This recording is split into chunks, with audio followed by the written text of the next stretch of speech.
देखें, आपने पीपीसी के आइडिया से या पीपीसी को इस्तेमाल किया। इस्तेमाल करने का मतलब आपने कुछ और शो करना था। शो क्या करना था आपने? The idea of opportunity cost.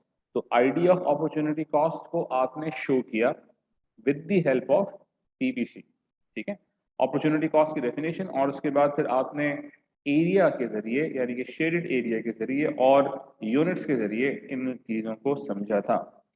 तो अपॉर्चुनिटी कॉस्ट को आपने समझा और उसके बाद आपने एरिया भी शेड करके बातों को समझाया इन टर्म्स ऑफ पीपीसी, राइट?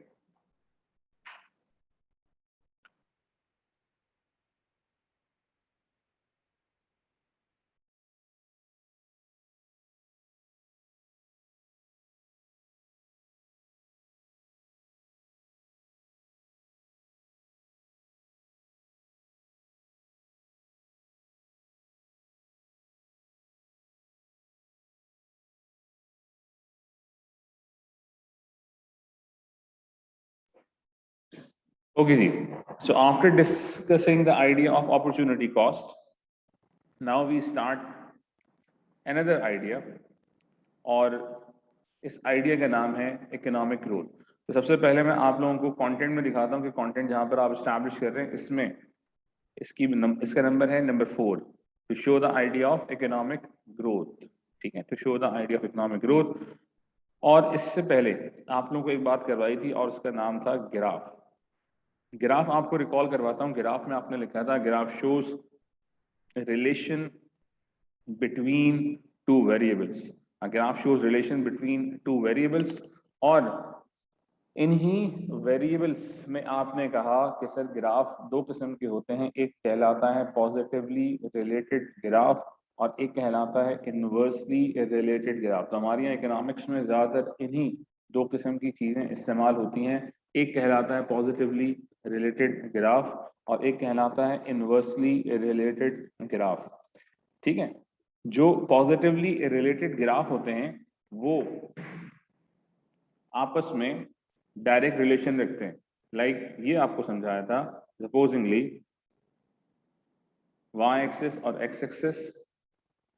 तो अगर आप पॉजिटिवली रिलेटेड ग्राफ को ड्रॉ करते हैं तो अगर आप एक पॉइंट से दूसरे पॉइंट पे जाते हैं तो दोनों वेरिएबल्स एक साथ मूव करते हैं।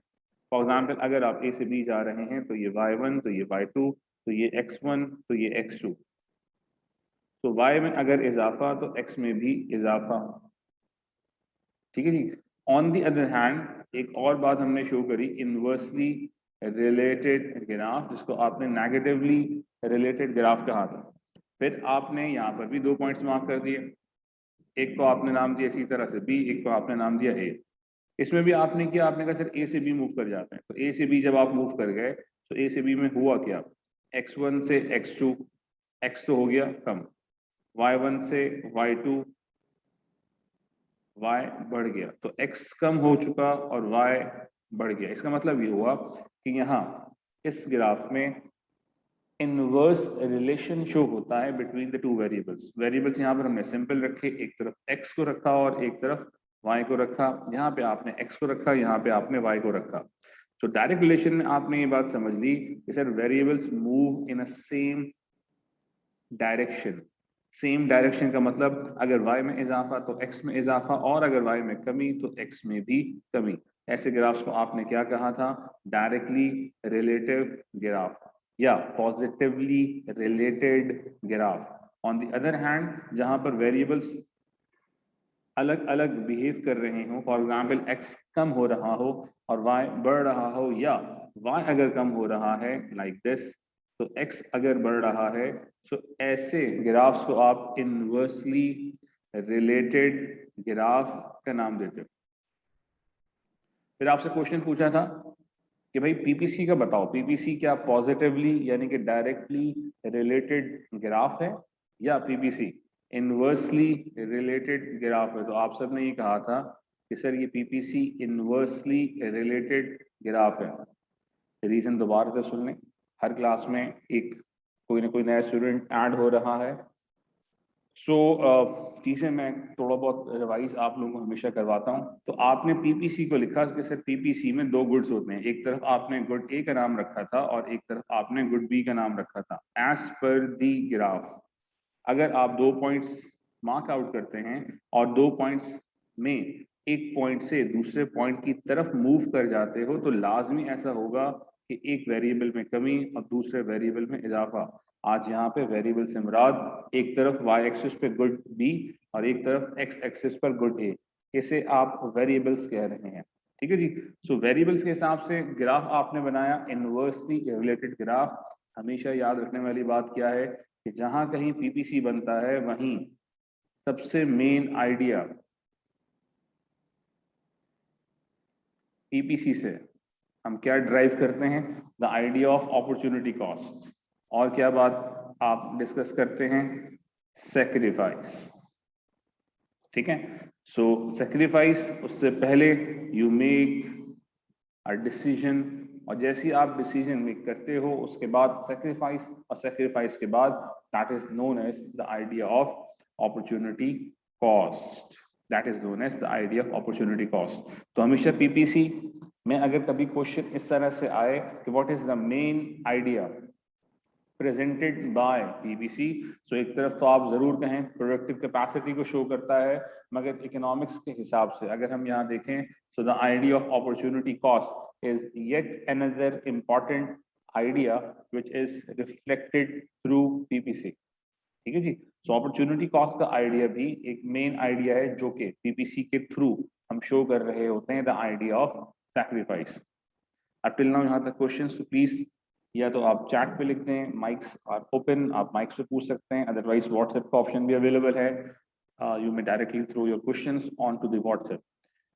जो फर्स्ट टाइम बच्चे आज से ज्वाइन कर रहे हैं, हो सकता है कि उनके लिए मुश्किलात हों, क्योंकि चीजें हम यहाँ पर डेवलप कर चुके हैं टॉपिक को। सो आपके साथ बाद में कुछ चीजें ऐड ऑन मैं कर दूंगा, नॉट टू वरी अबाउट, मगर कोशिश करें कि आज के बाद से चीजें क्लास के हवाले से, रेगुलरिटी के हवाले से आपकी कंटिन्यू रहें, इसमें डिसकंटिन्यूएशन नहीं आनी चाहिए। अब तक सारी पुरानी बातें हमने डिस्कस करी और आज हम आइडिया डिस्कस कर रहे हैं इकोनॉमिक ग्रोथ का।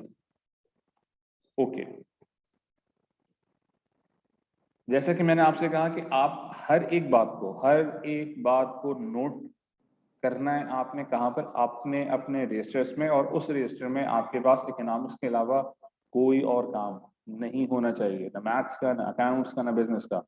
जब आप ऑन कैंपस क्लास में आएंगे तो ऑब्वियसली मैं आपका काम लाजमी चेक करूंगा, तो मेक श्योर कि आप अपना काम साफ सुथरा कर रहे हैं। एटलीस्ट आपने 2 कलर्स को इस्तेमाल करना है, उसमें से आप एक ब्लैक पेन इस्तेमाल कर सकते हो और एक ब्लू पेन इस्तेमाल कर सकते हो, ऑप्शन है। ठीक है। इकोनॉमिक ग्रोथ डेफिनेशन जरा लिख लीजिएगा, आपको मैं टाइम दे रहा हूँ, ग्राफ ड्रॉ कर लीजिएगा, इसके बाद इसे डिस्कस करते हैं। Economic growth,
an increase in the long run productive capacity of an economy from one year to another year.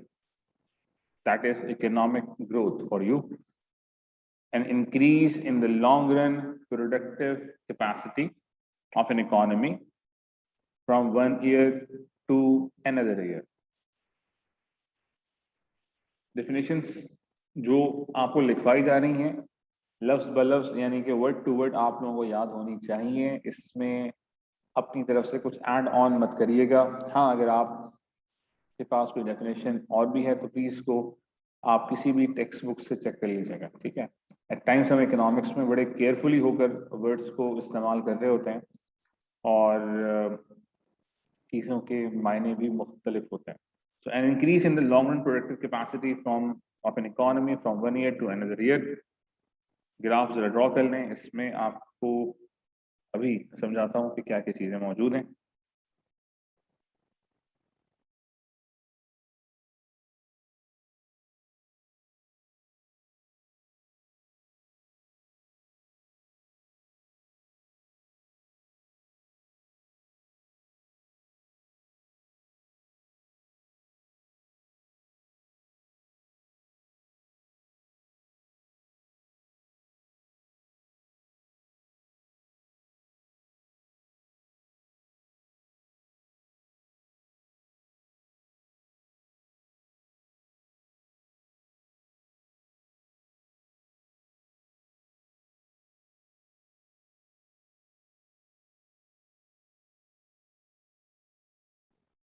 Okay, number one thing, an increase बढ़ना इन द लॉन्ग रन में productive capacity of an economy. Long run को हम आगे भी कहीं discuss कर सकते हैं।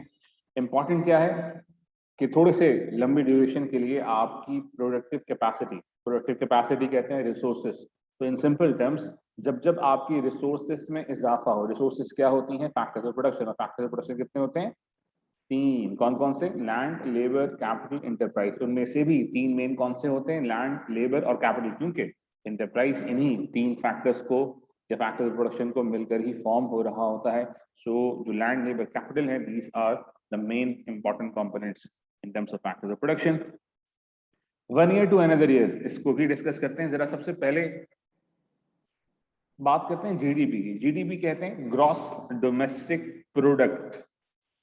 ग्रॉस डोमेस्टिक प्रोडक्ट क्या कहलाता है? जीडीपी। हर एक बात आपने नोट करनी है, स्पेशली अगर आप साइंसेस के बैकग्राउंड से आ रहे हैं।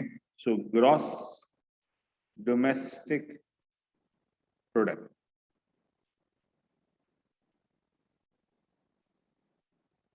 क्या कहलाती है बात? जीडीपी। जीडीपी को नेशनल इनकम भी कहा जाता है। यहाँ पर मौजूद ये लिखा हुआ आप लोगों को नजर आ रहा, जीडीपी को नेशनल इनकम भी कहा जा रहा। अब जरा समझते हैं कि सर ये नेशनल इनकम क्या चीज होती है। देखिए क्लास, नेशनल इनकम का मतलब आप लोगों को तीन इकोनॉमिक एजेंट्स याद करवाए थे। तीन इकोनॉमिक एजेंट्स कौन कौन से थे? इकोनॉमिक एजेंट्स हमारे पास तीन होते हैं। कौन कौन से? House hold, firms and government. House hold, firms and government. जो फर्स्ट टाइम सुन रहे हैं उनके लिए ये चीज, ये शुरू की क्लासेस में बातें डिस्कस की थी। इकोनॉमिक एजेंट्स कितने होते हैं? तीन। कौन कौन से? House hold, firms and government. मैं बार बार रिकॉल कर रहा हूँ। अब जब आप ऑन कैंपस क्लासेस में होंगे तो फिर आपसे जब पूछा जाएगा तो आपके पास ये सब चीजें फिंगर टिप्स पे मौजूद होनी चाहिए। तो house hold, firms and government. तो हाउस होल्ड का मतलब क्या? इंडिविजुअल कहा जा सकता, कस्टमर, कंज्यूमर, या एक बायर कहा जा सकता। ठीक, a person who demands. Function इसका आपने डिस्कस किया था, टू कंज्यूम अ प्रोडक्ट। बहुत ही आसान सी बात, हर एक कंज्यूमर का फंक्शन होता है किसी भी प्रोडक्ट को इस्तेमाल करना। इस्तेमाल करने को आप कहते हो consumption, to consume a product. और ऑब्जेक्टिव हमेशा एक हाउस होल्ड का या एक इंडिविजुअल का या एक बायर का या कंज्यूमर का या कस्टमर का क्या होता है? To get satisfaction out of the product that he और she is using. Maximization of utility. Utility कहते हैं सेटिस्फैक्शन को। सेकंड हमारे पास इकोनॉमिक एजेंट के हवाले से बात थी, फर्म। फर्म का मतलब seller, producer, manufacturer, middleman, institute, merchant, या और कोई भी आप नाम देना चाहें, सप्लायर एक्सेट्रा। काम इसका क्या होता है? फंक्शन इसका होता है to produce a product. Product कितने किस्म के होते हैं जनाब? फिजिकल और नॉन फिजिकल। इसका मतलब टेंजिबल और दूसरा इंटेंजिबल। ये सब पुरानी बातें। और किसी भी फर्म का काम क्या हो सकता है? Maximization of profit. इसका मतलब जो ऑब्जेक्टिव या गोल जो फर्म का होता है उसमें हम बात करते हैं मैक्सिमाइजेशन ऑफ प्रॉफिट। यानी कि चाहते क्या है वो? कि भाई प्रॉफिट हो। लॉस हो सकता है मगर चाहते तो नहीं है कि भाई लॉस ही लॉस हो। ऑब्वियसली हर बिजनेस यही चाहता है कि उसे प्रॉफिट ही हासिल हो। नंबर थर्ड पे हमारे पास इकोनॉमिक एजेंट में आती है बात गवर्नमेंट। गवर्नमेंट को आप नाम दे सकते हो स्टेट का या फेडरल का।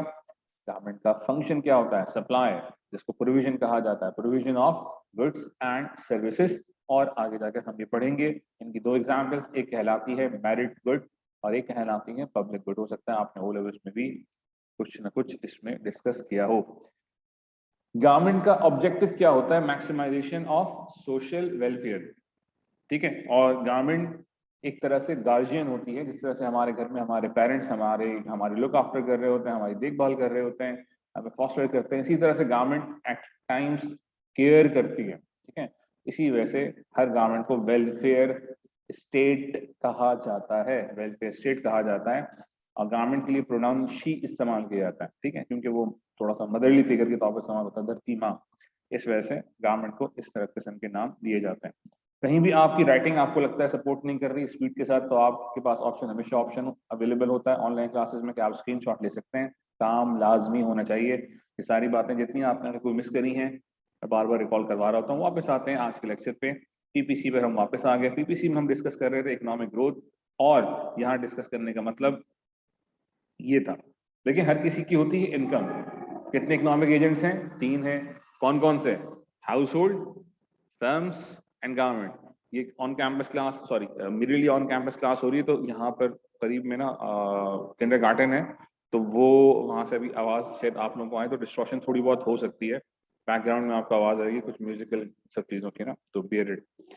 अच्छा जी, नेशनल इनकम की हम बात करते हैं, तो नेशनल इनकम से पहले समझ लो भाई कितने इकोनॉमिक एजेंट्स हैं? 3 है, तो हर किसी की इनकम हो सकती है। तो इकोनॉमिक एजेंट्स 3 में कौन कौन से होते हैं? House hold, firms and government. 3 हो गए, house hold, firms and government. तो हर किसी की इनकम हो सकती है, यानी कि हाउस होल्ड भी पैसे कमा सकता है या कमाता है अगर वो किसी फर्म में काम करता है एज एन एम्प्लॉय। इसी तरह फर्म पैसे कमाती है जिसे प्रॉफिट कहा जाता है। और इसी तरह गवर्नमेंट की भी इनकम होती है, हर गवर्नमेंट या इकोनॉमी की इनकम होती है, और इसी इनकम को नेशनल इनकम कहा जाता है। और इसी को इकोनॉमिक्स में हम जीडीपी कहते हैं, ग्रॉस डोमेस्टिक प्रोडक्ट। ये समझाना था। कंफ्यूजन क्या है? कंफ्यूजन ये होती है जब कभी भी स्टूडेंट से पूछा जाए कि what is meant by the term economic growth, तो वो कहते हैं नेशनल इनकम। क्या कहते हैं? National income. हालांकि ऐसा नहीं है। बात क्या है? नेशनल इनकम का बढ़ जाना। नेशनल इनकम का बढ़ जाना। अच्छा सर, कैसे बढ़ जाना? From one year to another year. अब इस यहाँ पर बात कैसे समझ सकते हैं हम लोग? जब हम ग्राफ को ड्रॉ करेंगे, आइए मिलकर ग्राफ को समझने की कोशिश करते हैं। बैकग्राउंड में कहीं ना कहीं थोड़ी आवाज आ रही होगी, कहीं डिस्ट्रॉक्शन हो तो प्लीज मुझे बता दीजिएगा। Sir would you please repeat? So I will repeat, ठीक है जी।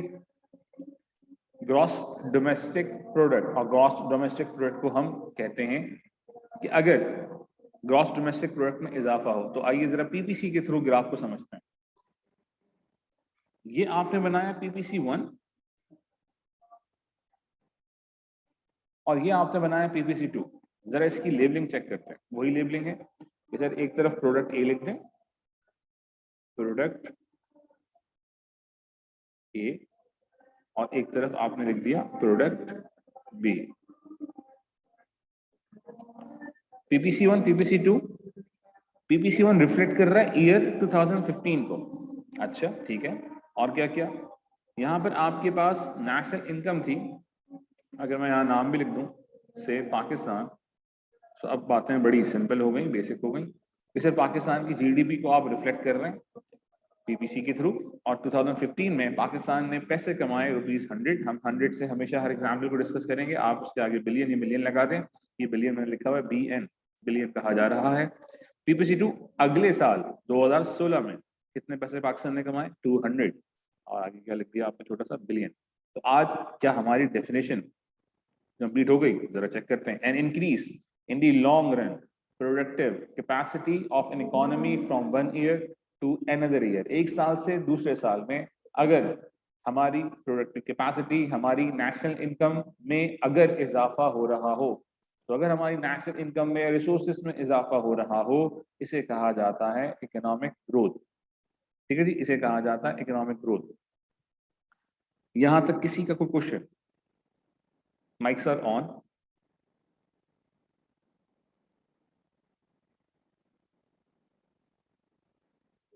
जी, Shifa, Haveeda, Rimsha, Abdas, Taiba, Zubia, Dua, Zain. Any question up till now? No sir. Abdul साहब,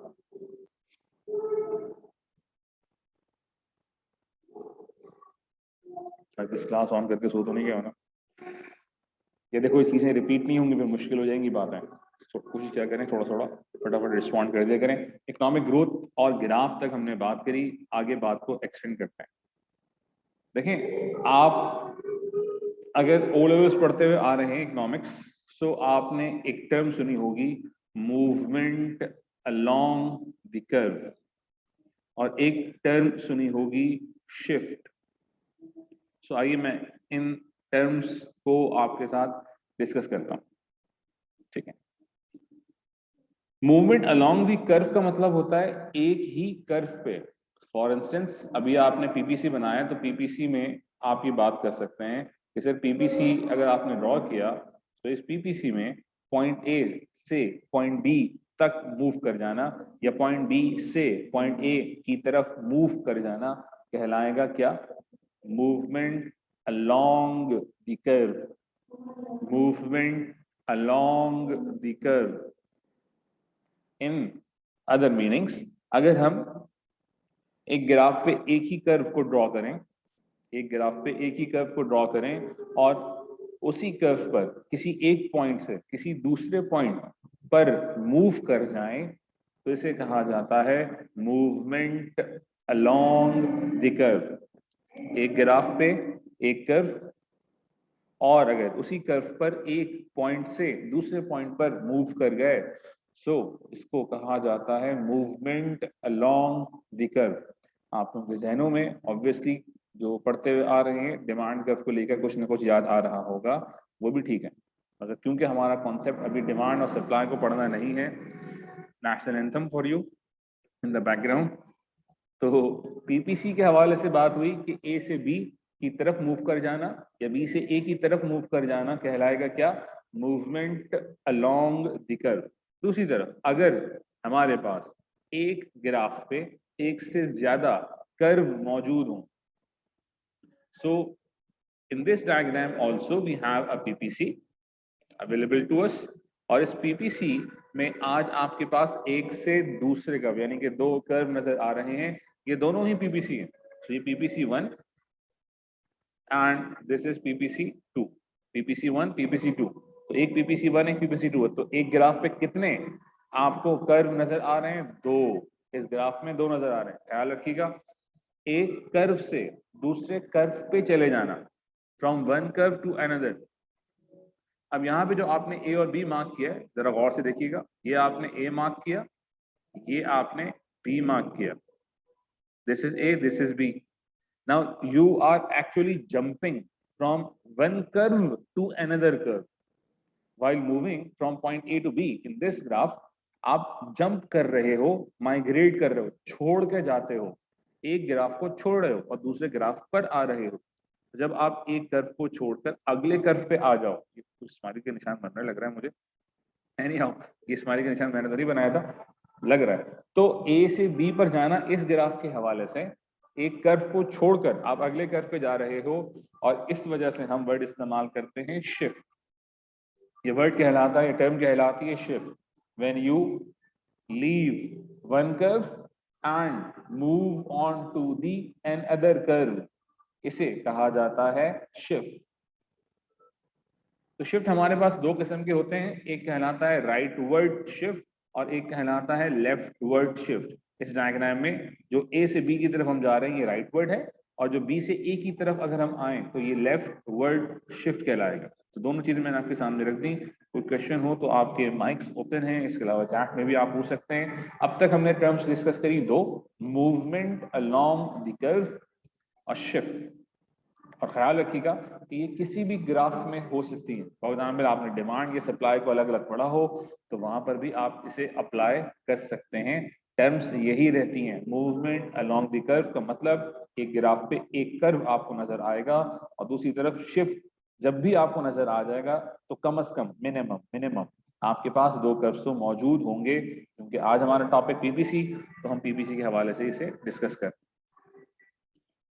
लाजमी आपने काम को नोट करना है, मैं ये कभी भी नहीं सुन सकता कि सर ये हमने नोट नहीं किया था, वो ऑनलाइन क्लास थी, इस तरह उस तरह से, या आप तेज चले गए। तो आपको मैं हमेशा कहता हूँ, अगर आपको लगता है कि आपकी स्पीड इतनी स्लो है तो फिर या तो आप चैट पे लिख दें या तो आप स्क्रीनशॉट ले लें। काम आपके पास सारा सारा लाजमी होना चाहिए, वरना ऐसा ना हो कि लेक्चर के बीच में क्लास हो जाए। इस क्लास से बचिएगा। ओके जी, नेक्स्ट आइडिया की तरफ आते हैं, रिसेशन। रिसेशन को थोड़ा सा बेसिक से समझते हैं कि सर रिसेशन होता क्या है। ठीक है, तो रिसेशन के बारे में मैं लिख रहा हूँ। रिसेशन नॉर्मली हम काफी लाइट लेते हैं इकोनॉमिक्स में, बच्चे बिजनेस की टर्मिनोलॉजी इस्तेमाल करते हैं, मगर there are some technical terms, technical words. Technical का मतलब होता है that should not be changed. Technical का मतलब इकोनॉमिक्स में यहाँ पर होता है that should not be change. वो कीवर्ड्स होते हैं, if you replace those words तो कहीं ना कहीं डेफिनेशन में चेंज आ जाता है, जो कि हो सकता है फिर आप उसमें प्रिसिशन को इग्नोर करते हैं। प्रिसाइज जो आप कभी कोई चीज पढ़ते हैं, कॉन्सेप्ट को पढ़ते हैं, क्लिनिकल पढ़ते हैं, डेप्थ में पढ़ते हैं और उसकी बारीकी जो होती है उसे डिस्कस करते हैं। अगर आपने उन वर्ड्स का, उन कीवर्ड्स का, उन जार्गन्स का ख्याल नहीं रखा तो हो सकता है फिर आपसे एमसीक्यूज भी नहीं हो पाए। ठीक है, हमारी सारी प्रॉब्लम्स का हल हमारे लेक्चर्स में है। लेक्चर्स अगर अच्छे हैं तो कॉन्सेप्ट्स हमारे तगड़े हैं, और तगड़े हैं तो पास पेपर्स भी हमसे हो पाएंगे। क्योंकि मैं किसी भी क्वेश्चन, चाहे वो पेपर 2 का हो, पेपर 1 का हो, जो मैंने डिस्कस किया आप लोगों के साथ, रेफर अपने नोट्स को ही करूंगा, अपने लेक्चर्स को करूंगा। रादर नोट्स तो आपके पास मौजूद होंगे, लेक्चर्स को करूंगा कि भाई लेक्चर में बात डिस्कस की गई थी कहाँ पे है। और जिस बच्चे के पास काम नहीं हुआ वो खुद ही शर्मिंदा होगा कि सर आपने तो लिखवाया था, मेरे पास काम मौजूद नहीं। रिसेशन को डिफाइन कर रहे हैं, डिस्कस कर रहे हैं। A decline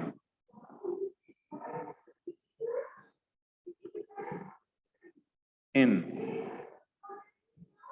a country's GDP for 2 consecutive quarters. Consecutive की स्पेलिंग चेक कर लेना, और गलत तो सही कर देना अपने रजिस्टर में। A decline in a country's GDP for 2 consecutive quarters. ठीक है जी, अब ये 2 consecutive quarters आपको बता दूं, क्वार्टर्स का मतलब क्या होता है जी। 3 months के ड्यूरेशन को आप कहते हो 1 क्वार्टर, तो 2 क्वार्टर्स बिकम ऑब्वियसली 6 months आप कह सकते हैं, या इसे आप नाम दे सकते हैं सेमाई एनुअली, हाफ ईयरली, जो आप नाम देना चाहें। ठीक है, ओके। नहीं, वो पर एनम होता है, पर एनम का मतलब होता है 1 साल। वही आपके ध्यान में आया होगा, मुझे अंदाजा है आपके ध्यान में पर एनम आया होगा जो अकाउंट्स पढ़ते हैं। एनीहाउ यहाँ पर हम बात कर रहे हैं 3 months। 3 months मींस 1 क्वार्टर, और 1 क्वार्टर के बाद अगर हम बात करते हैं 2 कंसेक्यूटिव क्वार्टर्स, इसका मतलब है 6 महीने, और 6 महीने को आप सेमाई एनुअली कह सकते हैं। अब बात को समझिएगा। डेफिनेशन आपको लिखवाई, a decline in countries GDP. अगर एक कंट्री की जीडीपी यानी कि नेशनल इनकम में कमी आ रही हो, अ डिक्लाइन इन अ कंट्रीज जीडीपी, एक कंट्री की नेशनल इनकम में कमी आ रही हो, जीडीपी में कमी आ रही हो, for 2 consecutive quarters, 2 consecutive. Consecutive का मतलब होता है लगातार, ये तो आपने मैथ्स में टर्म सुनी होगी। ठीक है, फॉर 2 सक्सेसिव। ठीक है जी, तो सक्सेसिव क्वार्टर्स में यानी कि कंसेक्यूटिव, एक के बाद एक, अगर इस तरह से क्वार्टर वाइज कम हो रही हो आपकी नेशनल इनकम, तो इसे कहा जाता है रिसेशन। बात को मैं समझा देता हूं। फॉर एग्जांपल जनवरी 2020 से लेकर मार्च 2020 आपकी कंट्री की नेशनल इनकम रही, सपोजिंगली, समझाने वाली बात, 100 रुपीज। ठीक है, अगले क्वार्टर में, मार्च के बाद क्या शुरू हो गया, अप्रैल से जून। ठीक है, तो ये अगले क्वार्टर में आपकी इनकम 100 रुपए से कम होकर आ गई 90 रुपीज में। क्या है, नेशनल इनकम। आसान सी बात करते हैं, हमेशा 100 में से हम बात करेंगे, ताकि आप अपने पास में मिलियन, बिलियन, ट्रिलियन जो लगाना चाहें लगा दें, डजंट मेक एनी डिफरेंस। तो आपकी पास क्वार्टर वाइज इनकम में कमी आ गई। अगर इस तरह से कमी आ रही है, that is the precise definition or a concept in terms of defining a recession। तो recession में ग्राफ किस तरह से बनने वाला है जनाब जी? बिल्कुल, अगर आप इकोनॉमिक ग्रोथ के ग्राफ को बना चुके, सो आज ये चीज बना आसान। आपको बताया था 2 किस्म की शिफ्ट होते हैं, तो शिफ्ट तो आ गया। तो ये राइट वर्ड है या लेफ्ट वर्ड? आइए सबसे पहले मैं लेबल करता हूं, तब आपको पता लगेगा। जब मैंने ऊपर रिसेशन लिखा तो आप आधी बात तो समझ गए, सर आप रिसेशन बता रहे हैं तो ऑब्वियसली रिसेशन में तो डिक्लाइन आता है, रिसेशन में तो डिक्लाइन आता है। किस चीज में डिक्लाइन आता है आइए मेंशन करते हैं।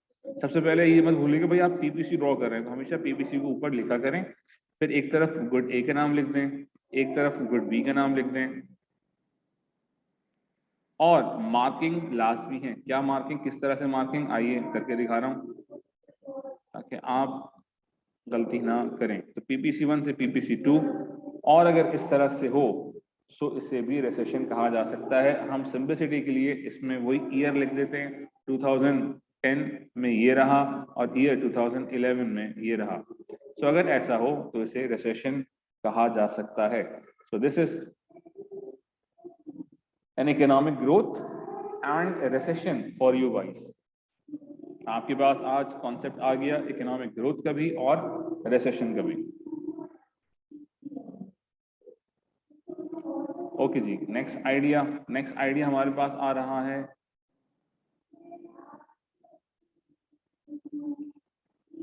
Reasons for economic growth and reasons for recession. Reasons for economic growth and reason for recession.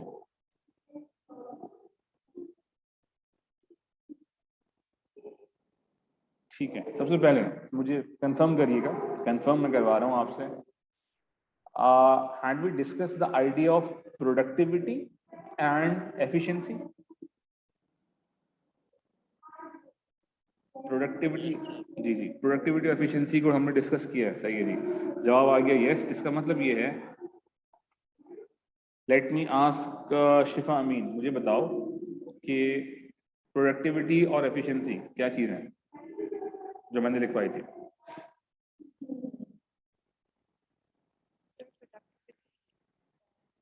उसका formula output divided by input है, तो उससे पता चलता है हमें कि हम एक यूनिट मतलब इनपुट की यूनिट से कितना आउटपुट प्रोड्यूस कर पा रहे हैं।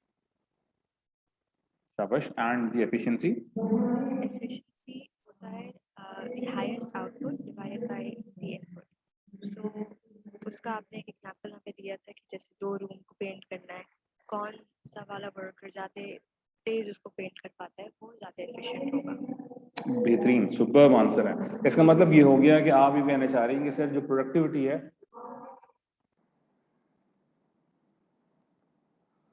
प्रोडक्टिविटी जो है वो है आउटपुट ओवर इनपुट, और प्रोडक्टिविटी के लिए हम टर्म इस्तेमाल करते हैं, शाबाश अगर आप इतना अच्छा नोट करते हैं और याद भी आपको रहता है, absolute when you are not comparing one variable with another, that is known as absolute level। absolute, एक ही वेरिएबल को डिस्कस करना है, एब्सोल्यूट।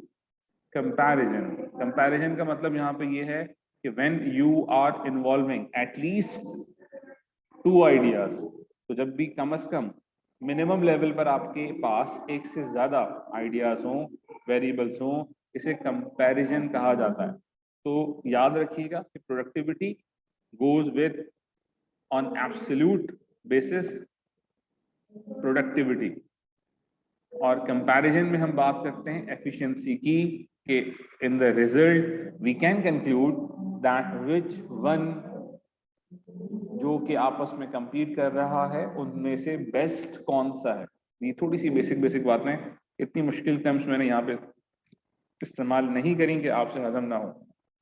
तो एब्सोल्यूट लेवल पर आइडिया आता है प्रोडक्टिविटी का, that is output over input ratio, यानी कि प्रोडक्टिविटी को आप बताते हो the ratio of output over input. बिल्कुल सही बताया कि प्रोडक्टिविटी हर एक फैक्टर ऑफ प्रोडक्शन की निकल सकती है, let it be land, let it be labour, let it be capital, हर किसी की आप प्रोडक्टिविटी निकाल सकते हैं, लेट इट बी इंटरप्राइज, ठीक है। On the other hand we have efficiency, the formula of efficiency is the highest ratio of output over input, इसे कहा जाता है efficiency, that we already have discussed in earlier classes. Now reasons for increase in productive capacity means that हम यहाँ पे discuss कर रहे हैं economic growth. So let me write, put the heading economic growth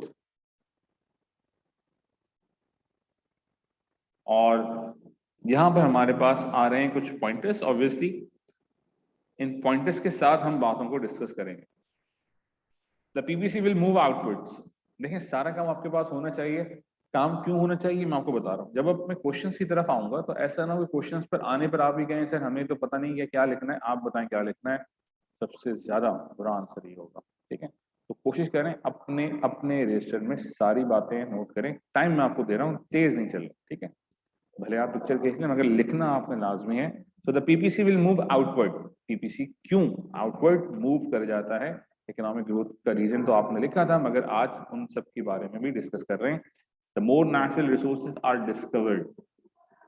natural resources का ताल्लुक कौन से फैक्टर ऑफ प्रोडक्शन से है, और मेरा क्वेश्चन आज है जैन अली से।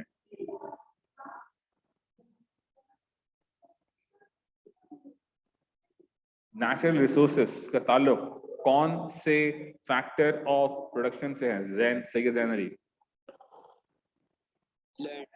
क्या बात है, जबरदस्त। क्योंकि लैंड की डेफिनेशन में आपने लिखा था it covers all natural resources which are on, above, under, beneath the land. सही, इनको कहा जाता है फैक्टर ऑफ प्रोडक्शन लैंड। बेहतरीन आंसर आपने दिया। आगे चलते हैं। पहला, more natural resources are discovered, इसका मतलब क्या? फॉर एग्जाम्पल अगर सपोजिंगली हमारे कंट्री की पाकिस्तान की बाउंड्री है, ठीक है, गिवन है, डिफाइंड है, तो ये वो आज़ाद कश्मीर मकबूजा कश्मीर की हम बात नहीं कर रहे।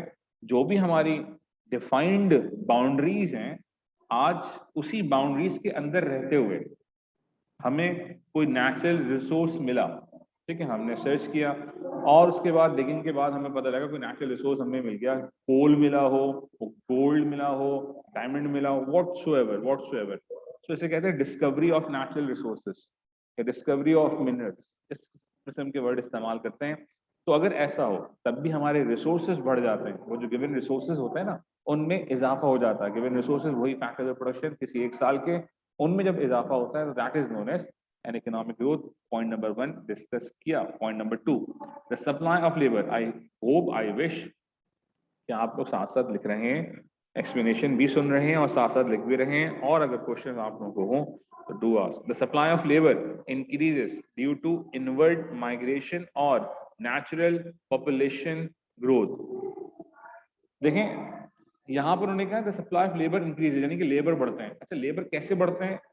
तो इसके लिए बातों को समझ लेते हैं। मैं एक एक बार डिस्कस कर रहा हूँ क्योंकि सवालात में फिर सब चीज़ आएंगी। देखें, नेट माइग्रेशन एक टर्म है जो आपने लाजमी सुनी होगी या पढ़ी होगी। नेट माइग्रेशन, उसमें होता क्या है कि हमारे कंट्री से जो लोग चले जाते हैं, ठीक है, जो हमारे कंट्री से चले जाते हैं,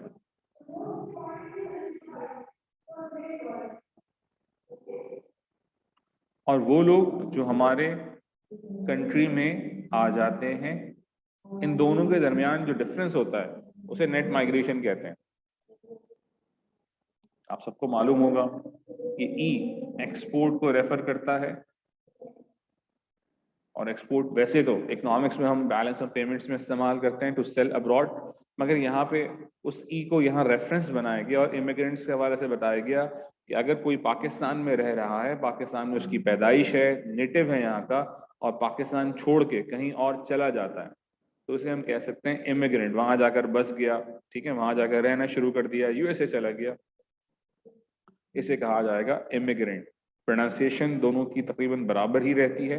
सो इस तरह से पिक करना काफी मुश्किल है जब तक आप उसको लिखकर ना क्लियर करें। और इंपोर्ट, इंपोर्ट सबको मालूम, to buy from abroad, to buy from abroad normally हम इसे इकोनॉमिक्स में बैलेंस ऑफ पेमेंट्स में इस्तेमाल करते हैं, इंपोर्ट का वर्ड, मगर यहाँ पे जो मायने इस्तेमाल हो रहे हैं उनका ताल्लुक इमिग्रेंट से, और इमिग्रेंट में जो आई इस्तेमाल हो रहा है उसे रेफरेंस दिया जा रहा है इंपोर्ट से। वो लोग जो आपके मुल्क में आ रहे हैं, कुछ लोग तो आजकल भी आ रहे हैं, इससे पहले भी जितने लोग जिस मुल्क से भी आए और यहाँ पर आकर बसना शुरू हो गए, रहना शुरू हो गए, तो वो इमिग्रेंट्स कहलाएंगे, यानी कि पाकिस्तान में लोग जो आकर रहना शुरू कर दें, वो बांग्लादेश हो, वो अफगानिस्तान हो, या किसी भी और कंट्री से आपके मुल्क में लोग आ रहे हों। सो नेट माइग्रेशन आपको क्लियर हो गई। अच्छा जी, इन दोनों की बात, तो अब तक सप्लाई ऑफ लेबर की बात नहीं हुई है। देखिए, नेट माइग्रेशन से हो सकता है कि इम्पैक्ट जो आए वो ऑब्वियसली पॉपुलेशन पे आए, जो इम्पैक्ट आएगा वो पॉपुलेशन पे आएगा।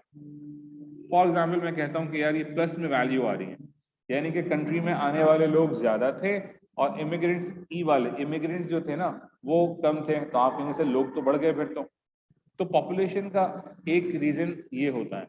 और इसके अलावा कौन कौन से रीजन होते हैं, तो मैं वो सारी बातें, वैसे तो आपको मालूम है, ये पढ़ा होगा आपने, गाना बड़ा अच्छा और ये जो ऑन कैंपस क्लासेस होंगी इसमें भी थोड़ा सा हमें एट टाइम्स ये डिफिकल्टी आ सकती है। तो बर्थ रेट की वजह से पॉपुलेशन बढ़ जाती है, डेथ रेट कम होने की वजह से पॉपुलेशन बढ़ सकती है, और नेट माइग्रेशन में अगर वैल्यू पॉजिटिव वैल्यू आए तो पॉपुलेशन में इजाफा हो सकता है। सही बात समझ में आ गई? अच्छा, और इसकी वजह से आपके मुल्क में फैक्टर्स ऑफ प्रोडक्शन में से ऑब्वियसली इन सब का ताल्लुक लोगों से है और लोगों का ताल्लुक पॉपुलेशन से, इसी वजह से हम कहते हैं सप्लाई ऑफ लेबर।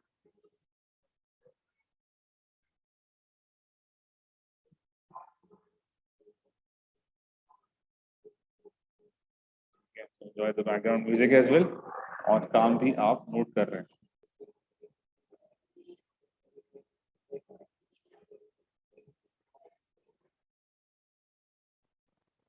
अच्छा जी, तो नेट माइग्रेशन हमारे सामने आ गई, पॉपुलेशन के हवाले से हमने बात करी, birth rate, death rate, net migration, और ऑब्वियसली इसकी वजह से सप्लाई ऑफ लेबर में इजाफा हो सकता है। पॉइंट नंबर सेकंड मैंने डिस्कस कर लिया, the supply of labour increases due to the inward migration. Inward का मतलब यहाँ पर ये है कि जो नेट माइग्रेशन है उसमें इजाफा हुआ हो, या नेचुरल पॉपुलेशन ग्रोथ, आपके मुल्क की पॉपुलेशन में इजाफा हुआ हो।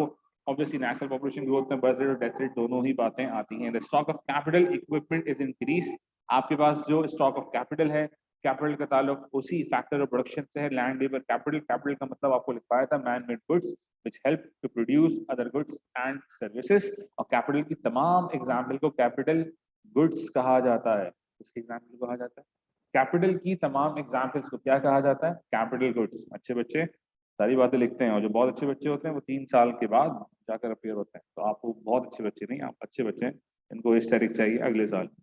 New technologies create new and more advanced materials, equipment and production process। आसान सी बात है। Education and training, ये ट्रेनिंग के हवाले से बात हो रही है। ऑब्वियसली लेबर को हम अनस्किल्ड से स्किल्ड बना सकते हैं अगर हम उसे एजुकेट कर सकें, हम उन्हें ट्रेनिंग प्रोवाइड कर सकें। तो अगर इस किस्म के काम हो तो हमारे मुल्क की लेबर स्किल्ड बन जाएगी।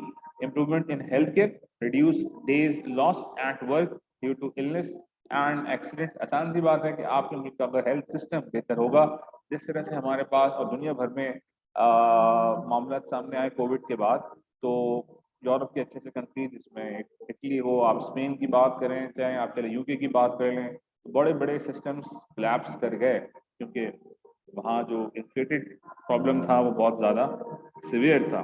Investment in modern business infrastructure including road, telecommunication networks is increase. अगर इन सब चीज़ों में इंप्रूवमेंट आ जाए, नॉर्मली इंफ्रास्ट्रक्चर हम कंट्री के लिए इस्तेमाल करते हैं, but we at times miss the gist of it. Infrastructure कहते हैं मीन्स ऑफ कम्युनिकेशन। इंपॉर्टेंट बात बता रहा हूं, इकोनॉमिक्स में हम बात करते हैं मीन्स ऑफ कम्युनिकेशन।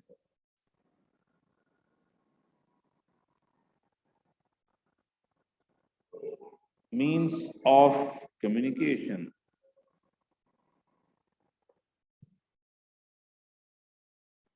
जी इन सब चीजों से ना कम्युनिकेशन बेहतर होती है। मतलब किस तरह से, ये बताता हूँ। बात करते हैं रोड्स की। भाई रोड एक जगह से दूसरी जगह आपको ट्रांसपोर्टेशन में मदद करते हैं।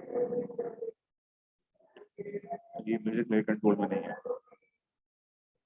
अच्छा, रोड से आप ऑब्वियसली ट्रांसपोर्टेशन में हेल्प आउट करते हैं, तो चाहे वो एक तरफ से एक शहर से दूसरे शहर तक लोग जा रहे हो या आपकी गुड्स जा रही हो, वो तेज हो जाती हैं, तो कम्युनिकेशन फास्ट हो जाती है। इसी वजह से टेलीकम्युनिकेशन का नाम तो ऑलरेडी इसमें आ गया। इसके अलावा भी जितनी सारी चीजें इंफ्रास्ट्रक्चर में आती हैं, चाहे वो टेक्नोलॉजिकल के अलावा टेक्निकल हो, ठीक है, ये टेलीकम्युनिकेशन के अलावा भी क्यों ना हो, सही है। इसमें ब्रिज के नाम नहीं लिखा हुआ, नॉर्मली ब्रिजेस भी आ जाते हैं, अंडरग्राउंड अंडर पासिस भी आ जाते हैं, ये सारी चीजें आ सकती हैं। तो वो सब की सब क्या कहलाती हैं, इंफ्रास्ट्रक्चर। ओके, ये सारी बातें मैंने आपको समझा दी। पीपीसी विल मूव आउटपुट के बारे में लिखवा दिया। द पीपीसी विल मूव, अच्छा देख लें इसके वन लास्ट टाइम, तब मैं आगे चलता हूँ। The PPC will move inward, इनको डिस्कस कर रहा हूँ और फिर टाइम आपको दूंगा इसको कॉपी करने का 1 मिनट का। The PPC will move inward, वो सारी बातें आपने अब घुमा दी, अपोजिट साइड लिखी। So non renewable resources are depleted. ये रिन्यूएबल नॉन रिन्यूएबल आपको मालूम है भाई, आपके मुल्क में कोल्स के डिपॉजिट्स हैं, अगर आपने उन्हें इस्तेमाल किया तो एक टाइम आएगा, सही है, वो खत्म हो जाएंगे। तो डिप्लीशन ऑफ रिसोर्सेज जिसे कहा जाता है। रिन्यूएबल नॉन रिन्यूएबल आपको पहले से मालूम है, जो वापस से आ जाए, सही है, तो वो रिन्यूएबल कहलाएगा। नॉन रिन्यूएबल का मतलब आपके पास दरख्त से, फॉरेस्ट से, तो आपने उनको जनाब लकड़ी काट कर उसमें फर्नीचर बना के बेच कर खा गए आप लोग, ठीक है। तो वो तो भाई फौरन तो नहीं आने वाले ना, उसको कुछ 10 साल लगेगा, 15 साल 20 साल में वो दरख्त तो बड़ा होगा, फिर वो चीजें बनेंगी। तो आपके फ्यूचर जनरेशन की जो चीजें ऑलरेडी आ जाएं, तो वो रिन्यूएबल रिसोर्सेज होती हैं। इकोनॉमिक्स वैसे नॉर्मली इसमें पूछते नहीं है, और नॉन रिन्यूएबल का मतलब भी आपको मालूम पड़ गया, ठीक है जी। क्यों क्यों होता है? Due to over farming of agriculture land, deforestation, over fishing and contamination due to pollution, ठीक है। इसमें वैसे तो कोई ऐसी इकोनॉमिक्स वाली बात नहीं, फिर भी अगर आपको कुछ क्वेश्चन पूछना है तो mics are on. The supply of labor or enterprise falls, for example, due to outward migration or a declining population. बातें बता दी, आपके मुल्क से लोग चले जाएं, ऐसा भी मुमकिन है। या ये भी कहा जा सकता है कि आपके मुल्क में जो इंटरप्राइजेस हैं, यानी कारोबार जो हैं, वो फॉल करते हैं, सही, इसकी वजह से भी। Capital equipment wears, wears out का मतलब यहाँ पर नॉर्मली वो जो आप अगर अकाउंट्स पढ़ते हैं, नहीं पढ़ते तो भाई एक टर्म सीख लें, ये वेयर आउट का मतलब वेयर एंड टियर होता है, और इसे डेप्रिसिएशन कहा जाता है, ठीक है। एसेट्स की जब वर्थ कम हो जाती है उसे डेप्रिसिएशन कहा जाता है। इकोनॉमिक्स में खैर इस तरह इतनी आपके लेवल पे नहीं है, एएस लेवल पे इतनी मुश्किल बातें नहीं है। सो कैपिटल इक्विपमेंट, हर कैपिटल इक्विपमेंट डिक्लाइन करता है, अपनी वर्थ को खोता है ओवर द कंजम्पशन या ओवर द टाइम। इसे वेयर एंड टियर कहते हैं। जिस तरह गाड़ियों में होता है, गाड़ियों की वर्थ कम हो जाती है, सही है। मोबाइल में होता है यार, मोबाइल आप नया लेते हो, वहीं से निकलो बाहर, पैकिंग करो, वापस कर दो, बोलेगा नहीं इतने पैसे तो नहीं। आपने कहा यार 25 रुपए की पैकिंग है, हम 4,000 रुपए से आप 3,000 रुपए दे रहे हो। तो ये सब चीजें वेयर एंड टियर में आती हैं। Workforce and enterprise skills decline if education and training is reduce. पहली आपने बात करी थी इन तो दोनों चीजों को बढ़ाने की, अब बात करें दोनों चीजों को कम करने की। The economy has an ageing, ageing का मतलब होता है कि आपके मुल्क में लोग बूढ़े हो रहे हैं, एल्डर या ओल्डर, जो आप लिखना चाहें। बेसिक बेसिक बातें मैं सब लिखवा रहा हूँ। डिकेइंग का मतलब भी यहाँ पर ये, डिकेइंग ऑफ इंफ्रास्ट्रक्चर का मतलब कि इंफ्रास्ट्रक्चर में क्लैप्स कर जाए, मतलब खुदा ना खासा अल्लाह ना करे रूट्स टूट जाए, ब्रिजेस फॉल कर जाएं, सही, इस किस्म की बातों को डिकेइंग इंफ्रास्ट्रक्चर कहा जा सकता है। Due to lack of new investment networks, इसको लिख लीजिएगा। फिर हम आगे कहीं चलते हैं, एक इंपॉर्टेंट कॉन्सेप्ट डिस्कस करना है आपसे, extension of topic.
So we have completed the discussion over economic growth and recession. Take the snapshot if you would like. So I can move to another important aspect of today's lecture. So this is for a recession and this is for economic growth. Let me make you a summary of it. Economic growth और recession को जब भी आप समझे, क्योंकि आप ये data बढ़ता जा रहा है, जब भी डाटा बढ़ता है तो उसको हम समरी बना के ना महफूज कर लेते हैं in order to retain it. एक होता है याद करना और एक होता है याद रखना, दोनों ही इंपॉर्टेंट है। कभी कभी बच्चे वो कहते हैं रट्टा मारे, नहीं रट्टा नहीं मारे भाई, आप समझ के इसको ध्यान में रखें ताकि in order to express in your own words. और अगला इंपॉर्टेंट टास्क होता है इसको रिटेंशन। होता है क्या है, वो लिखना शुरू किया, अब वो बैठे हुए ऊपर देख रहे हैं, दोस्तों को देख रहे हैं, पेंसिल खा रहे हैं, पेन पकड़े हुए, भाई क्यों क्यों लिख क्यों नहीं रहे, पसीने आ रहे हैं, सर वो याद ही नहीं आ रहा, शुरू की चीजें याद नहीं आ रही। सो इट्स योर एबिलिटी कि आप अपने अपने रिटेंशन यानी कि रिकॉल करने का भी तरीका खुद से डिफाइन करें।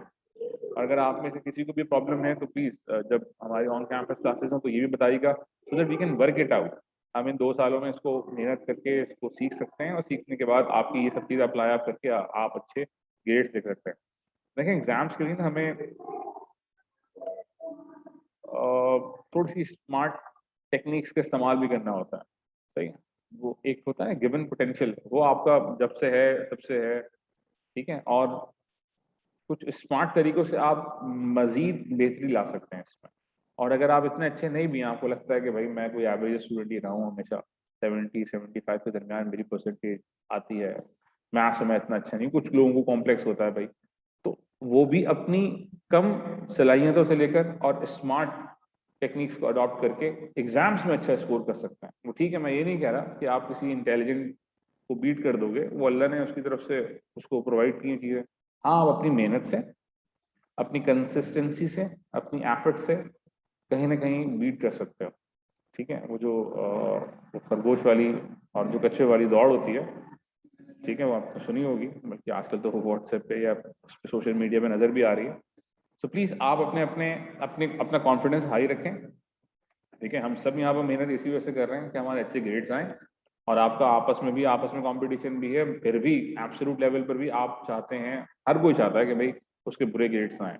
और करना क्या है, हो सकता है कि आपको लग रहा हो कि भाई सर मुझसे नहीं हो पाएगा या मुझे डिफिकल्टी हो रही है, उसके लिए फिर आप लाजमी अपने टीचर्स को रिकमेंड करें। मैं हमेशा कहते हुए आया हूँ भाई, I am not only the teacher, I am facilitator for you, और ऑब्वियसली मैंने ही आपको हेल्प करनी है, ठीक है। तो जो डिस्कस अगर कोई बात ऐसी है जो आपने करनी है, फैक्टर्स ऑफ प्रोडक्शन आपने रखे यहाँ पर, मैं समरी बना के दे रहा हूँ किसकी, इकोनॉमिक ग्रोथ और रिसेशन की। बहुत आसान सी बातें हैं, आप इसमें से बहुत कुछ एक्सट्रैक्ट कर सकते हैं। एक तरफ मैं लिख रहा हूँ क्वांटिटी,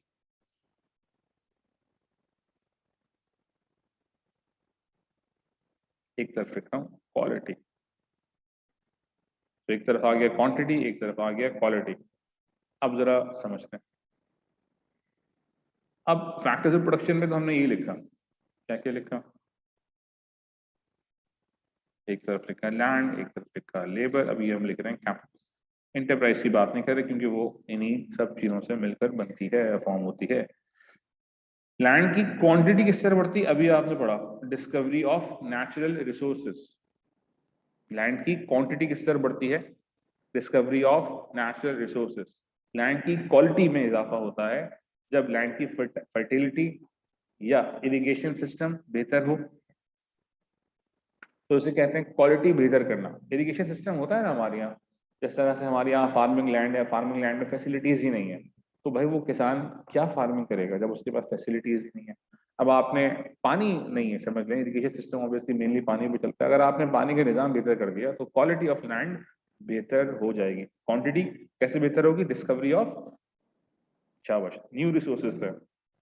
क्वालिटी किस तरह से बेहतर होगी जी, जब आप इरिगेशन सिस्टम पे काम करेंगे और ये जो आप ये जो ड्राउट वगैरह की सिचुएशन होती है वो आपके मुल्क में ना आ पाए, तो आप अपने फैक्टर्स ऑफ प्रोडक्शन को बेहतर तौर पर इस्तेमाल कर पाए, that is known as quality. Labour की क्वांटिटी, अभी आपने कहा था सप्लाई ऑफ लेबर, तो आपके मुल्क में ज्यादा लेबर आ जाए, यानी कि बाहर से आ जाए, इम्पोर्ट मतलब इमिग्रेशन के थ्रू आ जाए, या आपके मुल्क की पॉपुलेशन बढ़ जाए जिसकी वजह से सप्लाई ऑफ लेबर बढ़ जाए, ख्याल रखिएगा सप्लाई ऑफ लेबर डायरेक्टली नहीं बढ़ रही होती, पहले लोग बढ़ रहे होते हैं। लोगों का बढ़ने का तरीका पॉपुलेशन तीन तरह से लिखवाई थी, बर्थ रेट, डेथ रेट और तीसरा लिखवाया था जी नेट माइग्रेशन।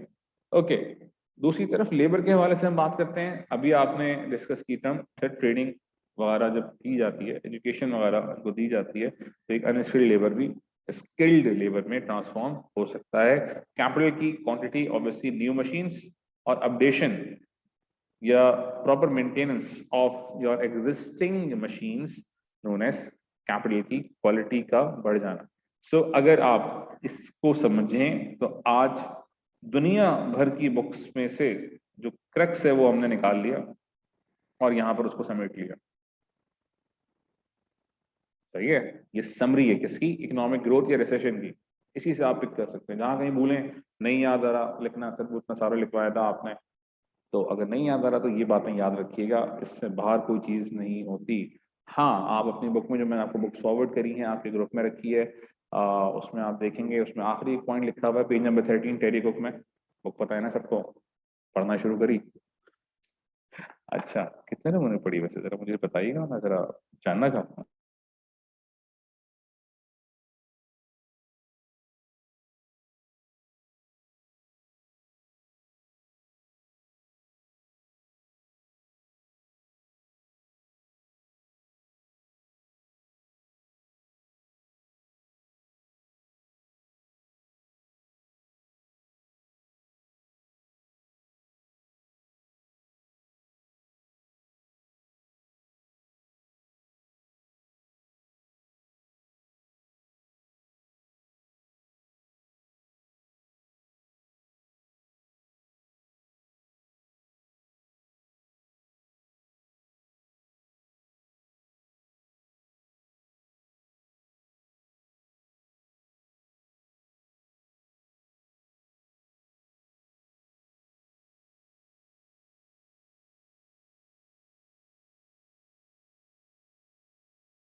की बात होगी, formation of enterprise culture, page number 13, book Terry Cook, जो आपको मैंने फॉरवर्ड करी है व्हाट्सएप के ग्रुप में। तो इकोनॉमिक ग्रोथ के जो रीजंस हैं उसमें सबसे आखिर में ये लिखा हुआ है। तो वहां पर हमने बात करी इंटरप्राइज की फॉर्मेशन की, कल्चर ऑफ एंटरप्राइज डेवलप होता है। ये भी कहीं ना कहीं छोटी सी बातें, छोटा सा पॉइंट है जो इकोनॉमिक ग्रोथ में हम डिस्कस करते हैं। इसके आगे अब चलते हैं, इकोनॉमिक ग्रोथ रिसेशन को डिस्कस करने के बाद एक अलग बड़ा इंपॉर्टेंट काम करवाना था, मैं देख लूँ पहले हुआ वक्त में, और इकोनॉमिक ग्रोथ और रिसेशन में ही मैं डिस्कस करूंगा। जी बिल्कुल, ये आ गई बात सामने।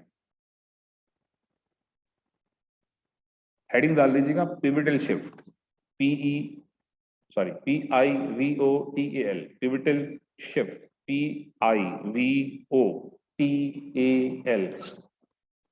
Pivotal shift. और हम मौजूद हैं यहाँ पर, किसी का माइक ओपन है, कोई बात करना चाह रहा तो कर लें, अदरवाइज माइक को बंद रखा करें। तो दरवाजा बंद हुआ गुस्से में। भाई माइक किसी का ऑन है, माइक देख लें, ऐसा हो आपकी बैकग्राउंड की आवाजें आऊँ और अम्मी अब्बू कहे बेटा नींद बर्बाद नहीं करो हमारी। अच्छा जी, तो पिवटल शिफ्ट के हवाले सुन लें। शिफ्ट का मतलब क्या बताया था, ये तो याद है ना? जी सर बिल्कुल याद है, कि जब कभी भी एक डायग्राम पे एक से ज्यादा कर्व मौजूद हो, इसे कहा जाता है पिवटल शिफ्ट। ठीक है, एक डायग्राम पे, एक ग्राफ पे एक से ज्यादा कर्व मौजूद हो, इसे कहा जाता है पिवटल शिफ्ट। अब जरा आप लोगों से पूछना है कि भाई ये इंटरसेप्ट और स्लोप क्या होता है। पिवटल शिफ्ट में दो टर्म्स हैं, एक है इंटरसेप्ट और एक है स्लोप। मैं इन दोनों के बारे में बात कर रहा हूं और आपसे कुछ भी एक्सपेक्ट नहीं कर रहा कि आपको मालूम है, क्योंकि मैथ सबकी अच्छी होती है, ये भी मुझे मालूम। तो इंटरसेप्ट कहते हैं, मैं अपनी तरफ से समझा रहा हूँ, मैथ्स के हवाले से आपको पता है एक्स इंटरसेप्ट और वाई इंटरसेप्ट होते हैं starting point of a graph. ठीक है, तो इंटरसेप्ट में अगर हम बात करते हैं,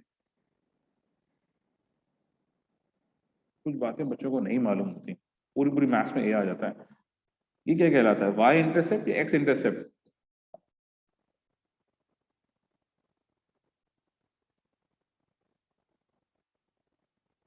ये वाई इंटरसेप्ट कहलाता है। वाई इंटरसेप्ट पे एक्स क्या होता है, जीरो होता है। क्यों? इस पॉइंट पे एक्स की वैल्यू तो जीरो है और वाई की वैल्यू 10 है, तो एक्स यहाँ पे जीरो हो गया। सही है, यहाँ तो जीरो है, ओरिजिन पे तो जीरो जीरो होते हैं यहाँ पर, और उसके बाद इस पॉइंट पर एक्स इंटरसेप्ट जीरो हुआ। दूसरी तरफ अगर हम बात करते हैं यहाँ पर, यहाँ लिखता हूँ 20, तो यहाँ एक्स इंटरसेप्ट 20 हुआ और वाई जीरो हुआ। ठीक है, ये बातें पता है, इतनी बात पता होनी चाहिए। सो इंटरसेप्ट का मतलब क्या हुआ, starting point of a graph, x पे वाई जीरो और वाई पे एक्स जीरो, ये बातें तो आपको मालूम होगी। अगला एक वर्ड था slope.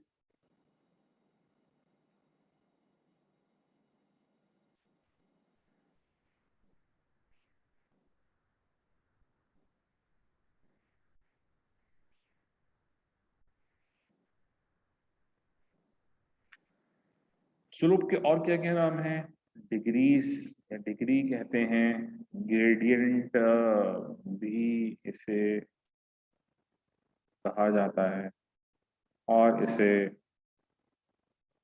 Del Y upon del X कहा जाता है, इसे y2 minus y1 x2 minus x1, सारे नाम आ गए। ठीक है जी, ये सब चीजें हो गई।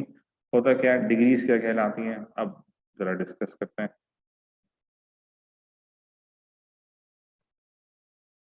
देखें ये डिग्रीज कहलाए, मैंने एक पीपीसी बनाया और अगला पीपीसी ये बनाया। ठीक है, तो दोनों की जो एंगल है वो अलग अलग है, समझिएगा बात को। इसका एंगल यहाँ से यहाँ तक है, ये इसकी डिग्रीज कहला रही है, और जो इसका एंगल था, अब मैं लेबल कर रहा हूँ तो आपको और क्लियर हो जाएगा। ये PPC1 था, PPC1, और ये था PPC2। तो इन दोनों के एंगल्स आपस में मुख्तलिफ थे। ठीक है, इसको थीटा भी कहते हैं, थीटा, ये सब मैथ्स की टर्मिनोलॉजी है। सही, मैथ्स मेरी बहुत बुरी है, मैं यहाँ कुछ बात नहीं कर रहा, मैं सिर्फ बता रहा हूँ आपके रेफरेंस के लिए। ठीक है, तो थीटा1 थीटा2 अलग अलग है, यानी कि डिग्रीज अलग अलग हैं। आइए अब बात को समझते हैं कि ये होता क्या है पिवटल शिफ्ट। पिवटल शिफ्ट का मतलब having same intercept with different slopes. I repeat, having same intercept, अच्छा नहीं लगा, चेंज करना, ये लिखना,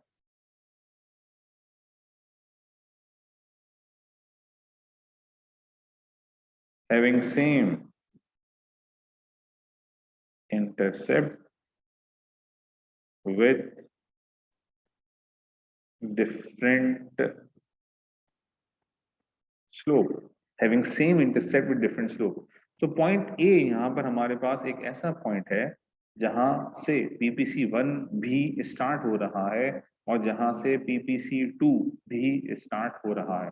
I repeat, pivotal shift, first time आपने शायद नाम सुना हो, having same intercept with different slope. इसका मतलब क्या, पॉइंट ए से, चलो मार्क कर दिया पॉइंट ए, तो पॉइंट ए से PPC1 भी हमारे पास आया, ये रहा PPC1, और पॉइंट ए से ही PPC2 भी हमारे पास आया, और इसे हम कह रहे हैं कि हैविंग सेम इंटरसेप्ट, यानी कि स्टार्टिंग पॉइंट दोनों का एक ही है। PPC1 भी पॉइंट ए से स्टार्ट हो रहा है और PPC2 भी पॉइंट ए से स्टार्ट हो रहा है, मगर PPC1 का एंगल अलग है और PPC2 का एंगल अलग है। ये मतलब अलग का मतलब ये हो गया डिफरेंट, तो θ1 और θ2, ठीक है जी।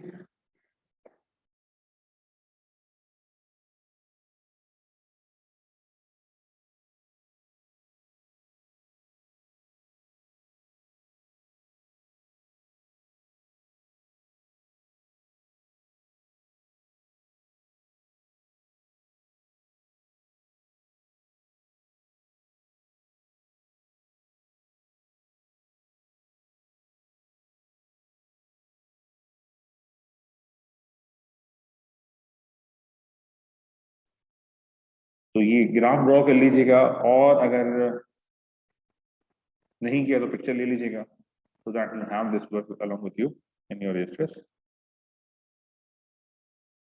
तो एक होता है पैरेलल शिफ्ट, पैरेलल शिफ्ट तो हम पढ़ गए, ये होता है पैरेलल शिफ्ट। मैं यहाँ दोबारा से बना लूँ थोड़ा सा बेहतर हो जाए काम। और एक होता है हमारे पास पिवटल शिफ्ट, एक हो गया पैरेलल शिफ्ट और एक हमारे पास हो गया पिवटल शिफ्ट। ये मैं लिख देता हूँ पैरेलल शिफ्ट, अभी आप पढ़ते हुए आए हो पैरेलल शिफ्ट, यानी कि बिल्कुल सही समझे, इकोनॉमिक ग्रोथ को और रिसेशन को आप दोनों तरीकों से दिखा सकते हो। इसको पैरेलल शिफ्ट कह सकते हैं। पैरेलल का मतलब when two lines never ever intersect with each other, इसे पैरेलल कहा जाता है। अब क्योंकि मैंने अपने ग्राफ में अपने हिसाब से इसको राइटवर्ड शिफ्ट किया तो ये राइटवर्ड कहलाएगा, या अगर रिसेशन को मुझे शो करना है through PPC, showing through PPC, सो ग्राफ तो इसी तरह से बनेगा, ठीक है। और कोई बहुत एक्यूट पैरेलल हम नहीं दिखा सकते, तो हम सिर्फ पैरेलल लिख देते हैं, एग्जामिनर को मालूम होता है, ठीक है। कंप्लीट पैरेलल तो आप नहीं ड्रॉ कर सकते, मुश्किल होता है, फ्री हैंड डायग्राम्स होती हैं, तो हमारी लेबलिंग से आप बता सकते हो। PPC1, PPC2, इसे आप पैरेलल शिफ्ट कहते हैं। इकोनॉमिक ग्रोथ एक तरफ आपने ड्रॉ करी, एक तरफ आपने रिसेशन को शो किया, और दूसरी तरफ होता है पिवटल शिफ्ट, ठीक है। एप्लीकेशन यहाँ समझा रहा हूँ, एप्लीकेशन किस तरह से मिलेगी आपको। अब आते हैं एप्लीकेशन पे, क्वेश्चंस आएंगे और एप्लीकेशन का ताल्लुक इससे होगा। फिर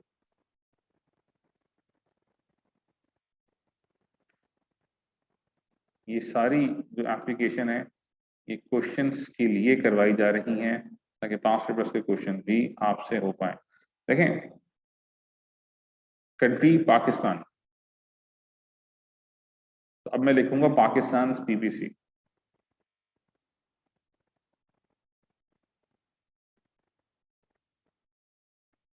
ठीक है, पाकिस्तान PPC।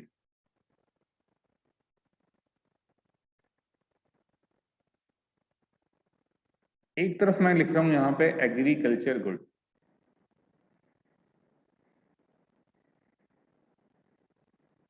और एक तरफ लिख रहा हूं कैपिटल गुड। आपके साथ ये बात हो रही है कि सर पाकिस्तान में in a given year there were some healthy rains.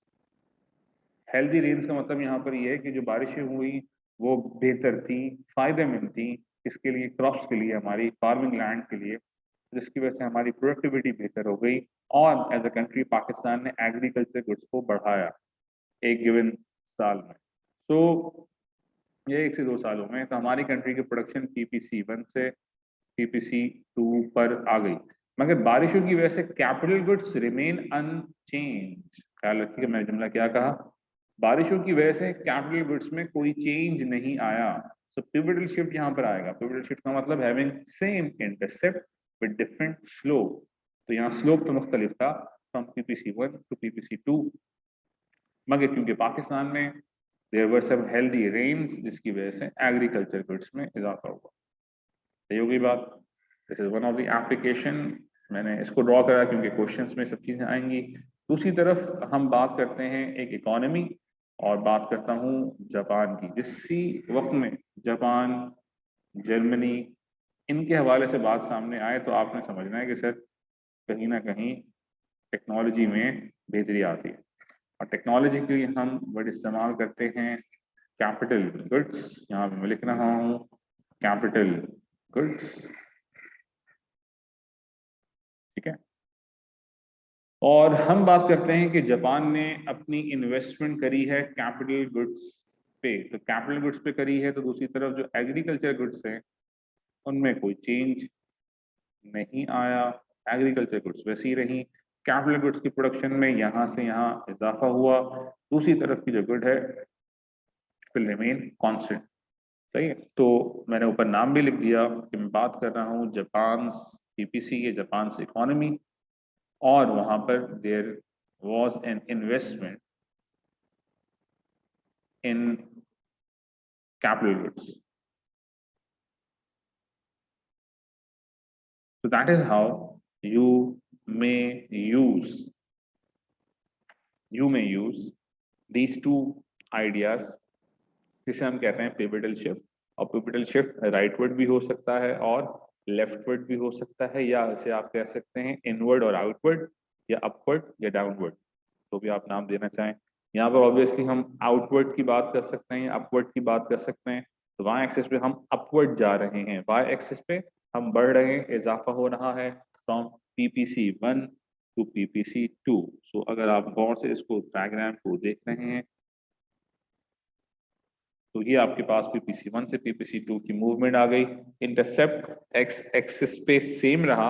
Agriculture goods में कोई चेंज नहीं आया, क्योंकि आप सिर्फ और सिर्फ ये बताना चाह रहे थे कि सर इन्वेस्टमेंट कैपिटल गुड्स हुई है, जिसकी वजह से इस कंट्री यानी कि जापान की इकोनॉमी पे जो इम्पैक्ट आया वो उसके सिर्फ और सिर्फ कैपिटल गुड्स पर आया है। ठीक है जी।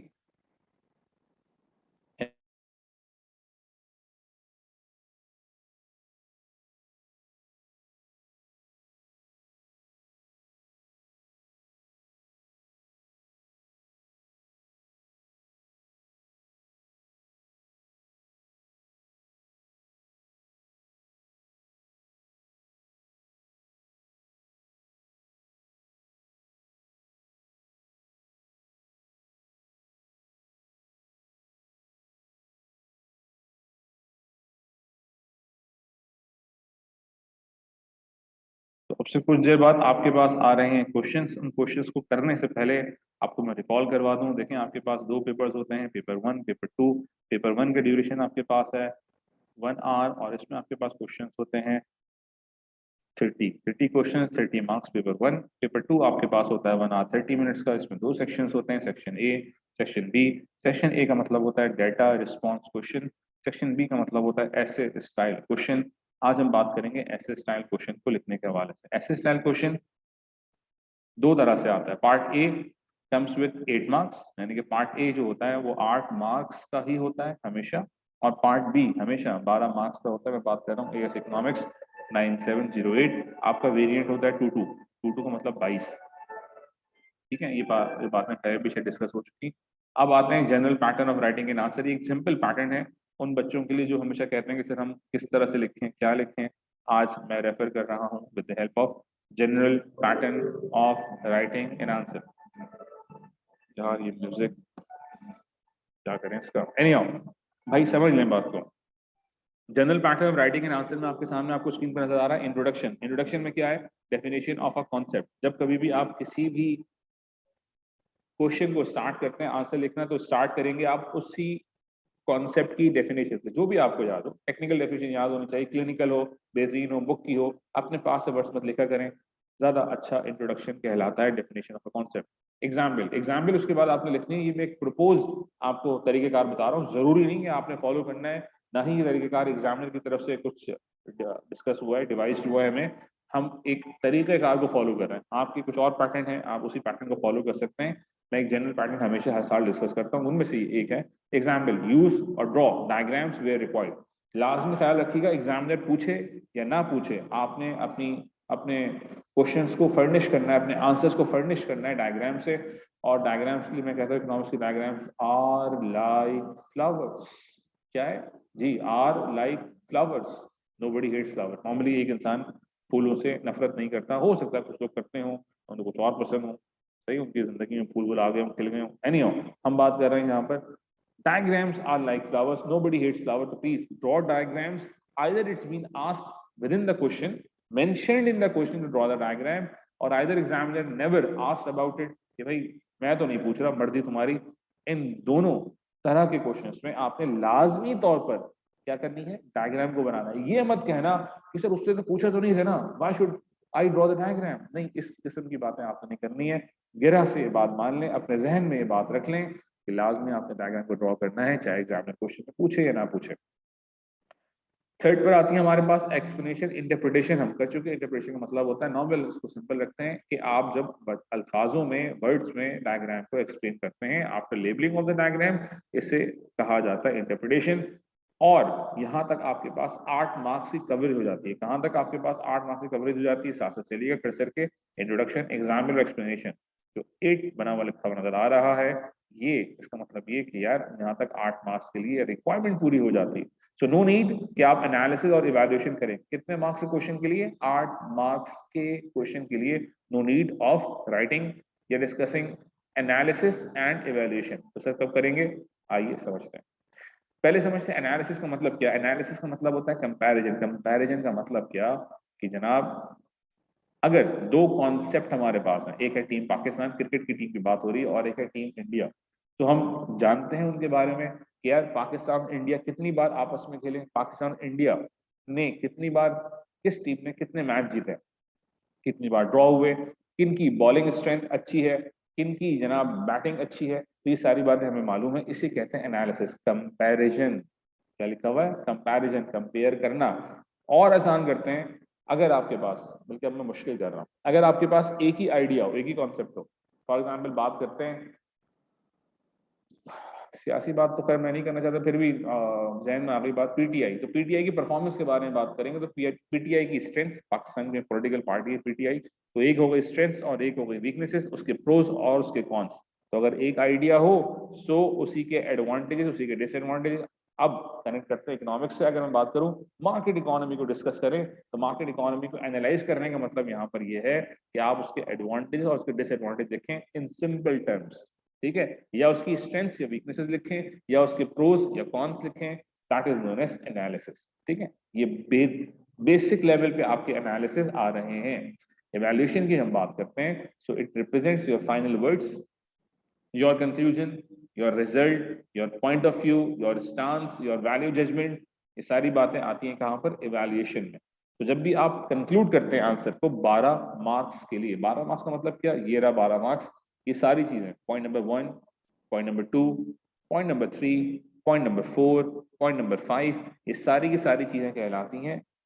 यहां तक 12 मार्क्स का पैटर्न कंप्लीट होता है, यानी कि 8 मार्क्स तक आप 1 2 3 तक रहते हो, और 12 मार्क्स के लिए आप नंबर 4 और नंबर 5 भी डिस्कस करते हो, जिसको कहा जाता है फाइनल वर्ड्स, कंक्लूजन, रिजल्ट, जिसमें आप पॉइंट ऑफ व्यू को डिस्कस करते हैं, योर स्टांस। तो ये थी मेरी तरफ से general pattern of writing an answer which help you in solving 8 marks question and 12 marks question. Any question so far?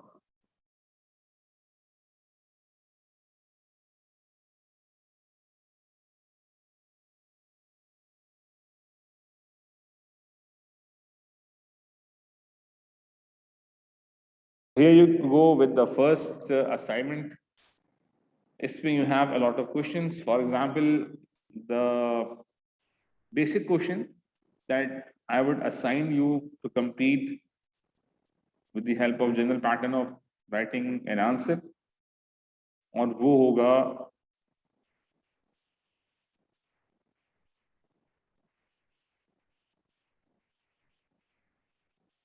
this one, November 2006, question number 2, part A, ठीक है। This is 8 mark question. ये आपने attempt करना है। Explain how production possibility curve might be used in assessing a country's economic performance, and this is the question that I would be sharing on WhatsApp group as well. तो ये आपने question करना है। बाकी जो समझदार हैं उनको पता है कि सारे क्वेश्चन वो करने हैं, आज नहीं तो कल, कल नहीं तो परसों। जितने ज़्यादा क्वेश्चन करेंगे उतने ज़्यादा आपके पास चांसेस हैं एग्जाम में अच्छा स्कोर करने की, और आई विल मेक श्योर कि मैं आपको ज़्यादा से ज़्यादा क्वेश्चन करा सकूँ। ठीक है, तो ये वो क्वेश्चन हैं, कोई 8 से 9 क्वेश्चन हैं। आपने कौन सा क्वेश्चन करना है, that the one that is highlighted, ये आपके सामने आ रहा है, नवंबर 2006, क्वेश्चन नंबर 2 पार्ट ए।